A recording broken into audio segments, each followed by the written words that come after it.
Les vraies voix Sud Radio. Je vous propose un changement d'ambiance, un changement d'univers face à la colère et à l'inquiétude des éleveurs, notamment dans l'Ariège, et aussi parfois de certains chasseurs ou alors des habitants de leur famille. L'ours et les bergers peuvent-ils cohabiter ? On était sur Sud Radio il y a plusieurs jours, un peu plus d'une semaine, et vous aviez entendu ce témoignage d'un berger qui s'est retrouvé chargé par un ours. Il avait juste eu le temps de se cacher dans son abri, alors même que ses chiens et ses brebis étaient restés dehors. On a commencé à réintroduire des ours il y a plusieurs années de souche slovène, justement pour sauver la population en Ariège. Résultat, il n'y a pas un seul été sans que vous voyez des bergers se pencher sur vous et vous interpeller en vous disant qu'ils ont perdu tout leur troupeau. Est-ce qu'on peut faire du pastoralisme tout en réintroduisant l'ours ?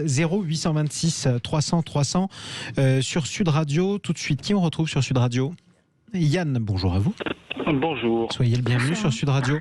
Merci. Vous êtes dans l'Ariège. Vous êtes éleveur. Je suis ariégeois, je suis éleveur de bovins pour la viande et je suis surtout responsable d'un syndicat. Je suis responsable de la coordination rurale. Voilà. Absolument. Et en fait, je représente la coordination rurale sur le sujet de l'ours. Voilà. Parce que je suis du département où il y a le plus d'ours. Donc, mais voilà. oui, c'est l'Ariège, effectivement.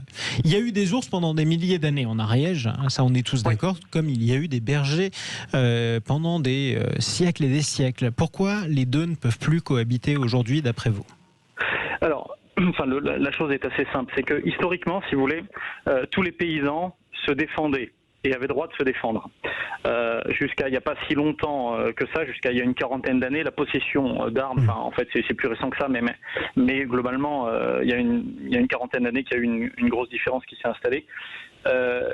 Tous les paysans avaient des armes. Oui. Et il ne venait pas à l'idée d'un paysan de sortir sans son arme pour les protéger, notamment en zone à risque, c'est-à-dire les bois pour le loup et les montagnes pour l'ours. Le paysan prenait son fusil sur son épaule pour aller faire paître son troupeau. Alors une question, Yann, est-ce que c'est pas ça justement qui a fait qu'à un moment ou un autre, il y avait tellement plus d'ours en Ariège qu'il a fallu en réintroduire pour sauver l'espèce en allant les chercher en Slovénie ? Alors je dirais pas ça parce que justement l'espèce pyrénéenne est morte. Mais oui. Donc aujourd'hui, en fait, on réintroduit des ours, mais qui n'ont rien de pyrénéen. Et justement, mais qu'est-ce qui l'a fait disparaître ? Qu'est-ce qui l'a fait mourir, cette espèce ? Ce qui l'a fait disparaître, c'est peut-être... il faut se rappeler d'une chose, c'est que les paysans n'étaient pas là pour tuer les ours. Non, mais il y avait une exploitation de l'ours, parce qu'il y avait les montreurs d'ours, il y avait les éleveurs, etc. Oui, c'est vrai. Mais globalement, le paysan, son seul but, c'était de défendre son troupeau et sa vie. Ce qui est logique. Et le paysan, à l'époque, n'avait pas globalement d'armes létales. C'est-à-dire c'était des fusils de chasse, calibre 12, calibre 16, avec du plomb dedans. Oui. Et le fait, c'est que quand un ours s'approchait, il lui tirait dessus pour que l'ours s'en aille. C'était pas un tir létal, c'était pour que l'ours ait mal et qu'il ne se rapproche plus du troupeau. Et ça a marché. Le fait, c'est que il y a eu aussi des chasseurs d'ours volontaires, dans le but de tuer l'ours, etc. La population est arrivée effectivement à un mode où ils n'arrivent plus à vivre. Voilà, bon, ça c'est un fait. On a réintroduit de l'ours slovène. Tout à fait. Et le problème, c'est qu'aujourd'hui, il y a une interdiction totale déjà d'être armé. Oui. Et d'abattre un ours et de tirer sur un ours aujourd'hui. Voilà, et ce qui n'empêche pas certains actes d'être... Voilà, et même de tirer. Donc, et ça, vous le déplorez. En un mot, vous le déplorez avant que je donne la parole à nos vraies voix.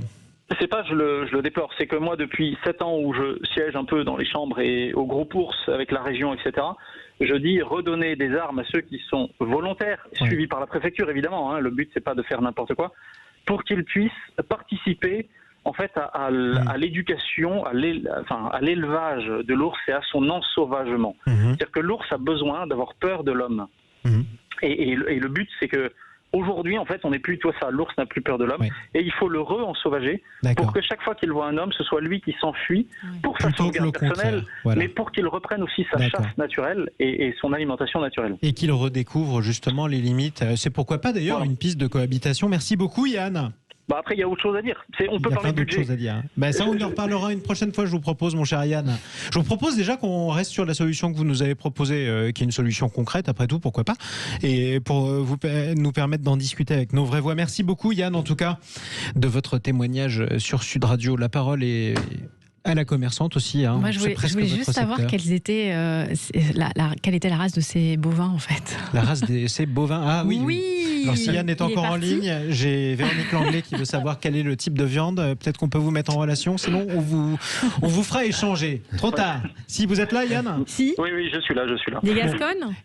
Non, c'est des aubracs. C'est des aubracs, c'est magnifique. C'est magnifique et c'est délicieux. On vous embrasse, Yann. Merci beaucoup en tout cas. Bon, est-ce qu'on peut les faire cohabiter l'un et l'autre ? C'est surtout qu'à peu près, j'en bave, à peu près 400 agressions par an de troupeaux, et je trouve que c'est quand même énorme. Et quand j'ai écouté les arguments de ce monsieur, je trouve que ça tient la balance, parce que effectivement, on veut garder une certaine biodiversité. L'ours fait partie aussi du territoire, même si ça n'est pas l'ours d'origine. On a besoin de cet ours, mais on a besoin aussi des animaux, et on a besoin des éleveurs. Donc c'est à nous aussi, on a besoin de tout le monde, et en faire tant en sorte qu'ils ne s'entre-dévorent pas. Voilà, de trouver les solutions adéquates afin qu'on puisse garder les deux finalement. Alaouki.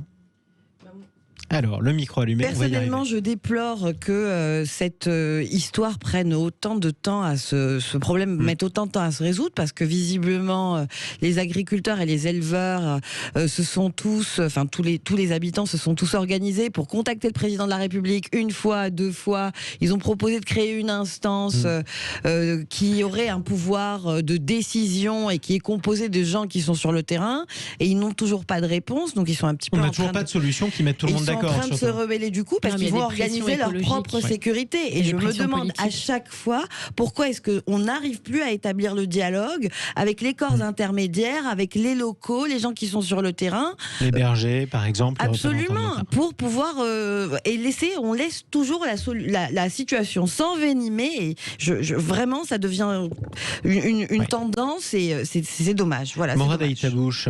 C'est la vraie question aujourd'hui de la cohabitation. Il ne faut quand même pas oublier que malheureusement, de plus en plus, l'homme, en urbanisant, l'homme malheureusement, et on le voit partout, pas seulement en France, prend de plus en plus empiète sur le territoire naturel des animaux. Ce sont des vraies questions aujourd'hui. Comment est-ce qu'on fait pour continuer à cohabiter ? Parce que le monde du vivant, on en a besoin, on le sait. Et c'est très important. Il est même le loup. Aujourd'hui, il y a aussi des vrais problèmes pour les éleveurs. C'est les sangliers pour les mêmes. Et malheureusement, ils sont en train, les sangliers, il y en a de plus en plus. Bien sûr. Et c'est difficile aujourd'hui d'organiser même des battues, parce que il y a toujours cette question. Sauf que le sanglier n'est pas, le sanglier n'est pas une espèce protégée d'une part en France, et d'autre part il n'est pas. C'est une espèce invasive. C'est une espèce qui devient aujourd'hui malheureusement de plus en plus dangereuse, parce qu'elle malheureusement, on le sait avec la pandémie qu'on vient de vivre sur le Covid, on sait aussi qu'il y aura demain, les animaux seront de plus en plus porteurs de ces virus, de ces bactéries qui vont se transmettre à l'homme. Mais ils ont ça a toujours existé, la grippe aviaire, sauf qu'aujourd'hui, avec le changement climatique, on aura des changements. On aura de plus en plus de bactéries, de plus en plus de virus qui vont être libérés. Si aujourd'hui on parle de permafrost, donc la fonte des glaces ou la fonte des terres gelées. Le français, pergélisol, ça veut dire le sol gelé, et qui malheureusement, qui aujourd'hui est en train de fondre et qui libère des bactéries qui étaient emprisonnées depuis des dizaines de milliers d'années. Et ces bactéries, on ne sait pas ce qu'elles vont devenir. Et si en plus elles trouvent un porteur, c'est-à-dire un animal sauvage, et que l'animal sauvage est en contact de la population, il peut y avoir une nouvelle pandémie. C'est le risque aujourd'hui. Vous vouliez nous remonter le moral, c'est ça ? Non, pas du tout. Non, mais c'est vrai. Aujourd'hui, le changement climatique, y compris pour les virus, et notre façon de consommer des antibiotiques à outrance. Mais en tout cas, on vous posait la question, chers amis, sur l'ours. Est-ce que l'ours et les bergers peuvent cohabiter ? C'est la question qu'on se pose, notamment sur le Twitter de Sud Radio. Vous avez répondu sur le Twitter de Sud Radio, oui, à 61% d'entre vous. Restez avec nous. On se retrouve dans un instant.